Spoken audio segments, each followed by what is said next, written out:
The gloves are off. The jar has been opened.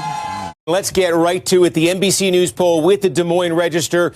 They have been doing this for decades. They have one of the best polls in the business. And what do they find on the eve of these Republican caucuses? There it is. Donald Trump continuing to have an enormous lead over the Republican field. Trump at 48%.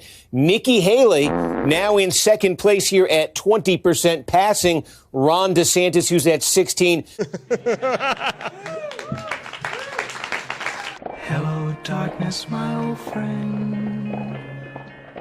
Put this Trump lead in some perspective here. First of all, the 48% that he's registering here, that is the highest share for a Republican candidate in a final Des Moines Register poll ever. That surpasses the record of 43% from George W. Bush on the eve of the 2000 caucuses. Bush won those caucuses. Also the margin, Trump 48, Haley 20. That's a 28-point margin. That is also the biggest margin in a final Register poll, also breaking a record of George W. Bush of 23 points when he won the caucuses in 2000. So that Trump lead, we haven't seen that before, but we've been seeing a lot in the polling this year. Nobody else. Nobody else. I love that track. Nobody else.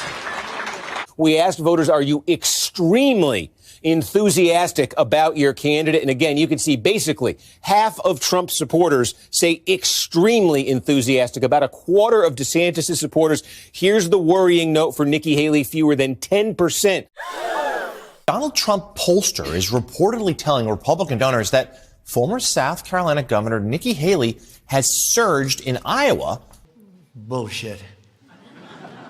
Is your mind made up? You see a majority for all candidates now, but more core locked-in support for Trump than the other two. Look at the intensity in the eyes of the world's heavyweight champion. And down! A double choke slam! And my Lord, we're in much more trouble than I ever thought we were. That is the highest share for a Republican candidate in a final Des Moines Register poll ever.